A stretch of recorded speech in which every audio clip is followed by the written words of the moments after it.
Hello, my name's Chris Allen. I'm still down at Crawly Lumpini Gym. We've got yet another champion sitting in front of me, Mr. Reece Thomson. Reece, how you doing, mate? I'm all good, thank you. Okay? Yeah, good, mate. I said I really appreciate you taking the time. I said, well, we can hear what you're all doing out there, to be honest with you. Do you know what I mean? So, what have you been up to today? What training have you been doing today, mate? Had strength and conditioning this morning. Oh, joy. So, which was, a bit brutal. Usually we do it inside the gym.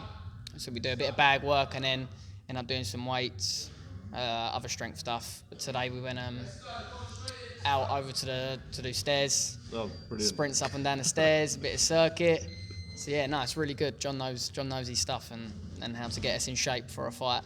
Fair play, mate. I'm feeling sick just thinking about it, to be fair. You know what I mean? It was, I'm the one, if anyone's going to throw up, it's usually me. But today I was all right. I kept it in, so... You might be seeing that when I come join you down here. When I come join you boys, you can just put a few bins around everywhere. That'd be we get it sometimes. We've got one in the corner. Yeah. So you see a few people creeping over, just having a little, is it going to come? Is it going to go? It's there for you if you need it, mate. Quality. So just let you know, this gym is fully kitted out with a sick bin. All right, so you all know that. Okay. So go on, back to you then, mate. So another champion here. You're a European champion. Okay. Yeah, three times European champion. Yeah, so I've been doing it for a while now. So let's go back. Let's go like what I've said with the other two. Let's go back all in time to. You're 23 years old now, yeah?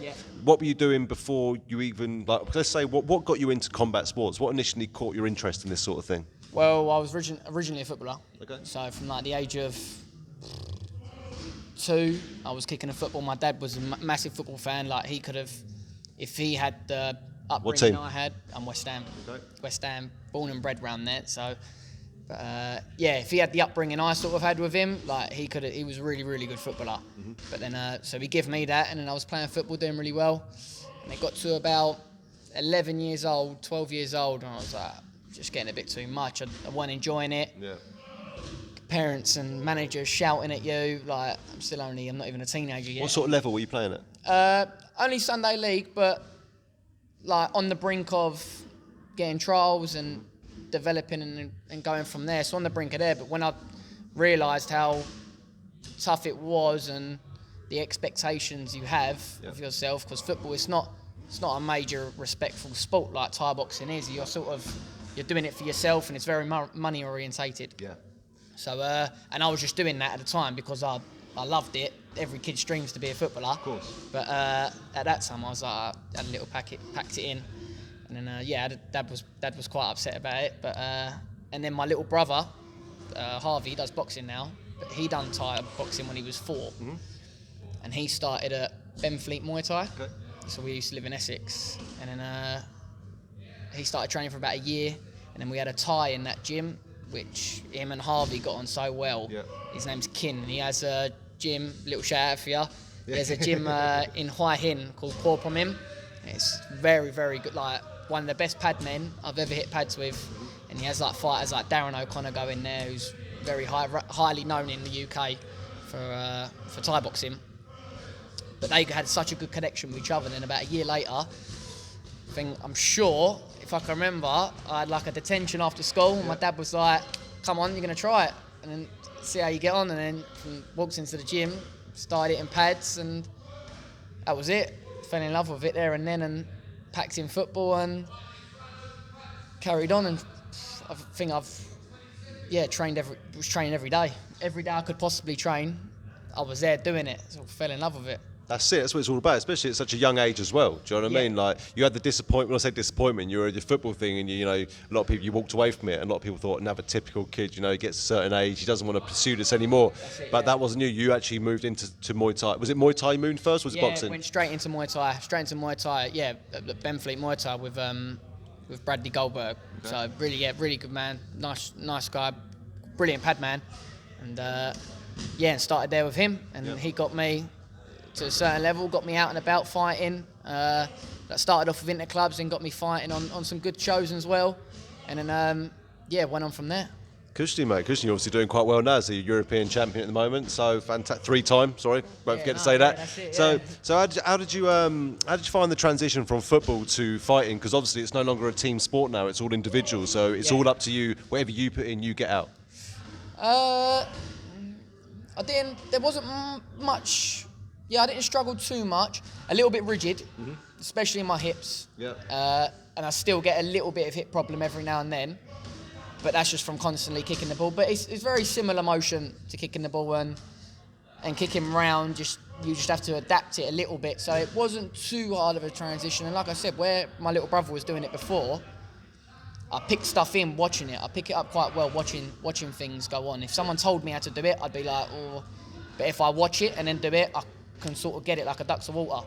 And where I was watching like my brother doing it for a year and was watching everyone else in the gym training and their fighters then, I sort of naturally took it in when I didn't mean to. Yeah. And then I was like, okay, yeah, I remember how to do it like this. I remember him showing this, and then put it into it, and it sort of all led. And I think after 3-4 months, I had my first interclub, and then went on from there.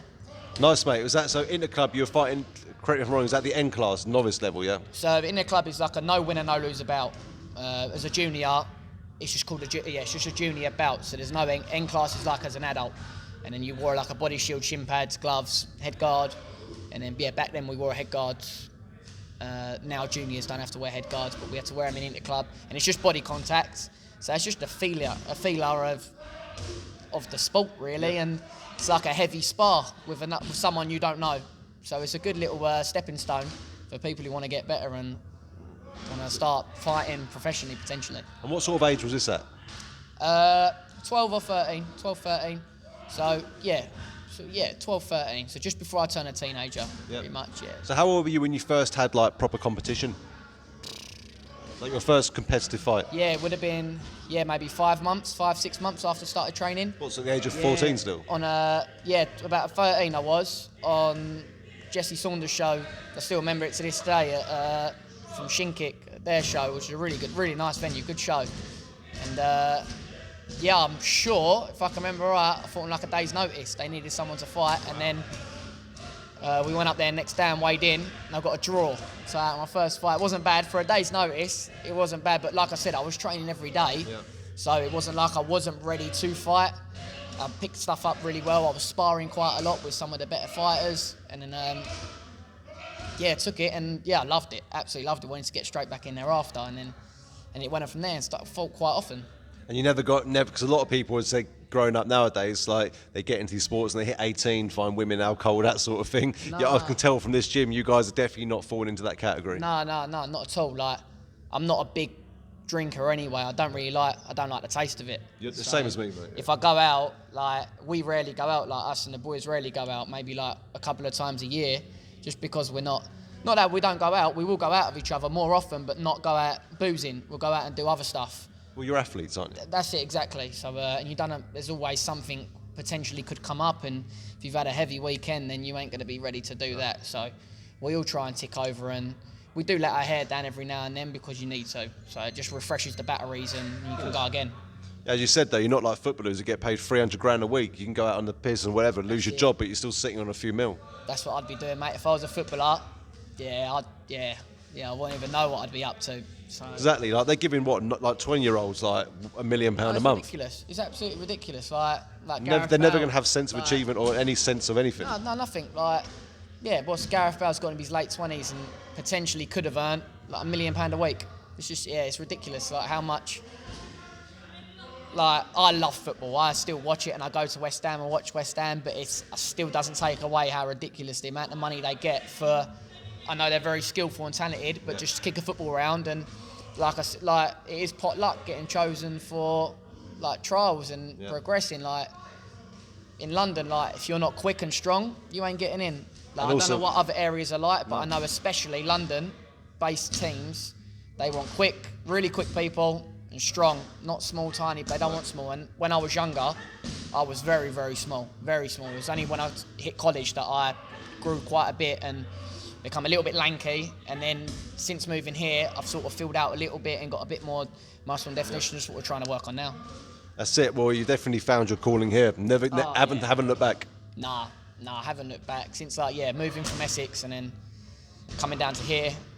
It's the best gym around. So what made you move down here? Did you know about Lumpini before you came here? So why did you move down here, if you don't mind talking about that? And also, what brought you to Crawly Lumpini Gym? Yeah, so what happened was, so I left Benfleet and I went to Muncorn Dam in Southend-on-Sea, and I trained with Chris Rawlins for quite a few years, and that's when with him I had my first professional A-class fight, and was fighting quite high-ranked people as well, and from there I then was coming down here every Saturday for about a year to spar with all the boys, because when I was at that gym, especially Paulo da Silva, he was like an idol, like a role model and an idol in a way, because I knew if I see him at a show, which I didn't often see him at shows, but if I see him, I'd be like, get a picture. I'd want to get a picture. Fanboy yeah, time. A little bit like that, because he was around my weight. Well, he's done a lot as well. That's it, exactly. He's done, huge amounts. I don't think he doesn't get enough credit than other fighters out there who have done the same stuff as him. He doesn't get enough credit. Nowhere near. He should be around the world doing seminars as well as some other fighters, but he just hasn't had that opportunity to go do it. But do you look up to someone like him? Oh, 100%. He's so dedicated to the sport. If not just the sport, but if we needed anything, I know if I needed anything, he'd drop everything and come help me out, whether it's with a fight, whether it's silly little things like when we moved house, he was there helping, and if I needed my dog sitting, he would do little stuff like that. Hello, the dog sitting. Yeah, that's it, exactly. He's he's a very good guy, bless him. And then so basically one of our fighters fought in Belgium at Muncorn Dam. Yep. And I went with them to Belgium, and then Paulo was fighting on the same show. So I knew John a little bit from fighting on junior shows, and his juniors going to there, and we'd see each other. But I never met Paulo. So when I was at the airport, I was like, is Paulo actually coming, sort of thing? And he was like, yeah.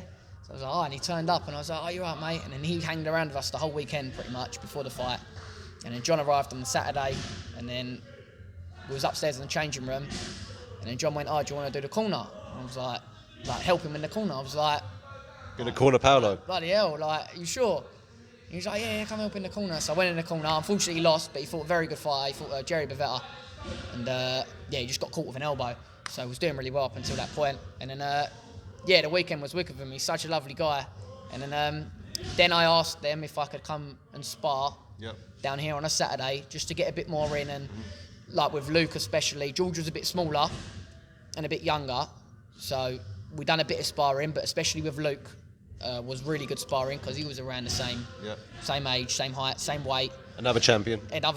And George's brother as well, Jack. When Jack was coming down, he was a bit older. I think he's a year or two younger than me, and he's mustered as well, really good. He just had a bit of breaks with his work. And then about a year later, I was seeing the opportunities these boys are all getting, and I know you've got to be loyal to where you're from, and I'd always respect my old gym. I'd never say a bad word about them, because they got me to where I was. Yep. But I felt like I could go further, and they couldn't get me further, if you see what I mean.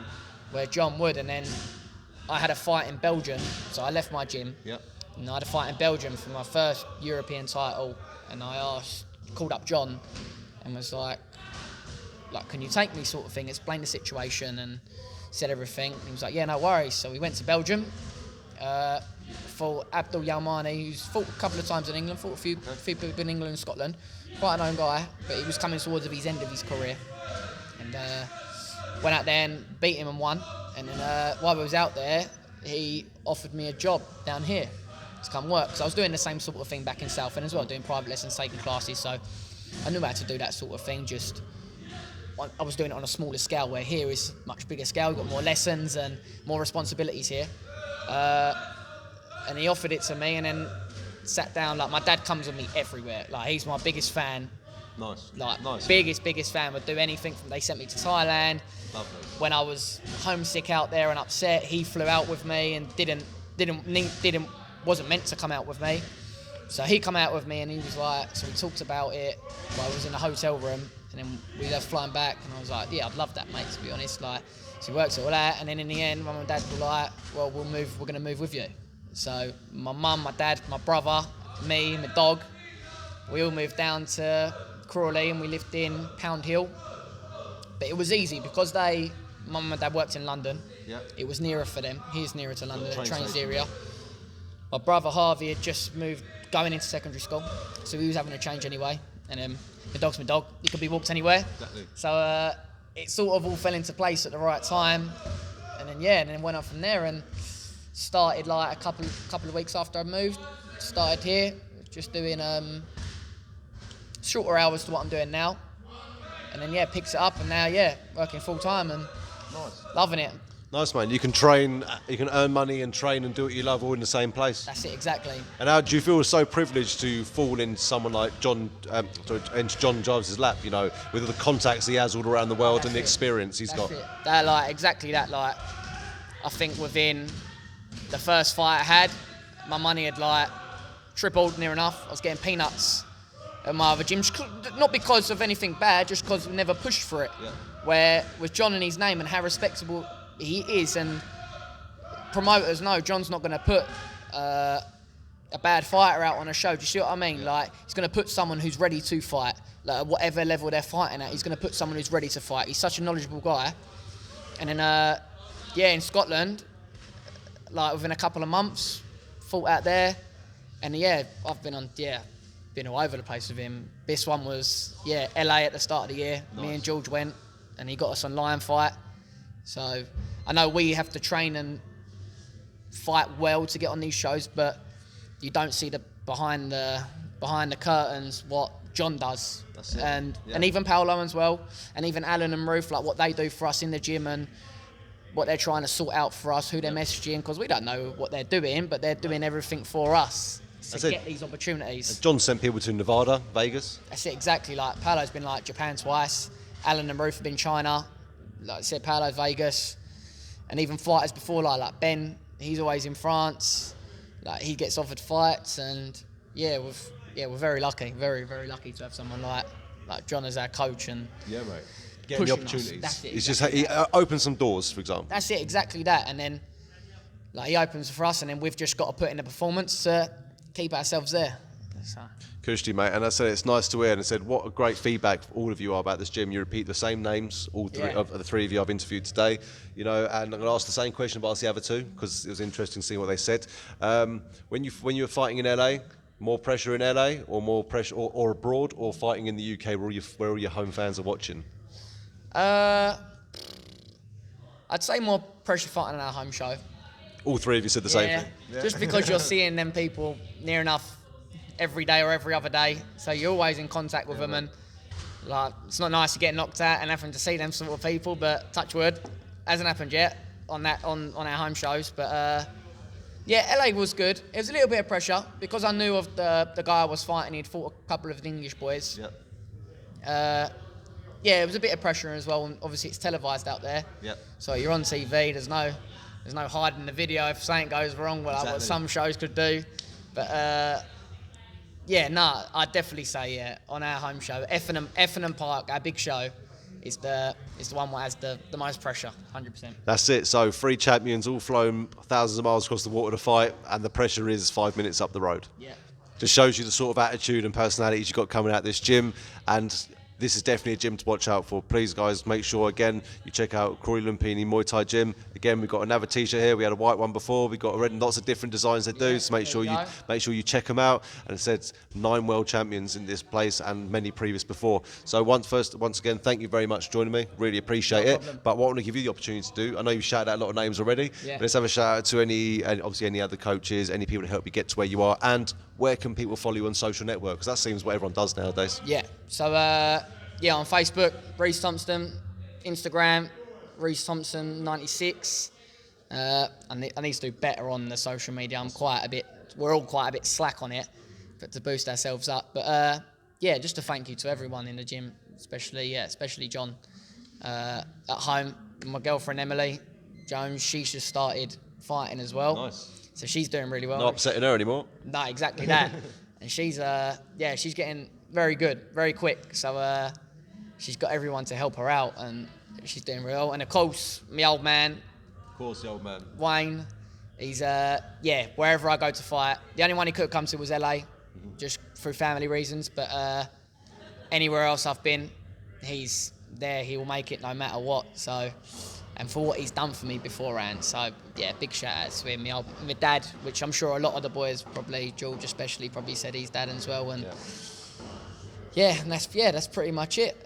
I'm sure there's someone there's missed, but sorry straight away if it is. It's very common. Everyone misses one person. Do you know what I mean? Yeah. But no. Thank you very much again. And I said appreciate you all allowing me to come down to your gym today. I've been here many times before, so it's great to come down and talk to some of you Muay Thai guys. We might be strictly MMA that we deal with, but again, Muay Thai is martial arts. And as I say, I find Muay Thai. If you were ever going to transfer from Muay Thai to MMA. You know what I mean? It's actually quite good. It's got quite a good base already to go straight in. You never know. You never know what could happen. You all keep saying never know as well. I'm going to see you two in a cage soon. I'll tell you what, one thing we didn't talk about really quickly is obviously Brazilian Jiu-Jitsu and MMA has been introduced into this gym now. Yeah. Have you tried your hand at any bit at all? I've done a bit of Brazilian Jiu-Jitsu. Not much, a bit, just from work times and when the classes are on. It's hard, but I've had a few sessions in here and worked on a few little bits. So, and I do enjoy it, really enjoy it. It's very different, learning something new again. Yep. Starting from basics and getting tapped out left, right, and centre, and one person's gone from here to here behind you, and you're like, whoa, what's going on, sort of thing. It's a completely different ball game, Brazilian Jiu-Jitsu. And what people learn straight away is no respect for because you're a smaller. You say you're not small, but you're a smaller guy. You find you'll be in Jiu-Jitsu. Doesn't matter how big or small you are. Exactly you can roll with me, and you'll tap me out, even if I'm 6'4", because it's all about technique and stuff. That's the difference, isn't it? That's what makes Brazilian Jiu-Jitsu. There's nothing stopping you doing Brazilian Jiu-Jitsu competitions and your Muay Thai. You don't have to do MMA. You could do that as a separate thing. Exactly. So you never know.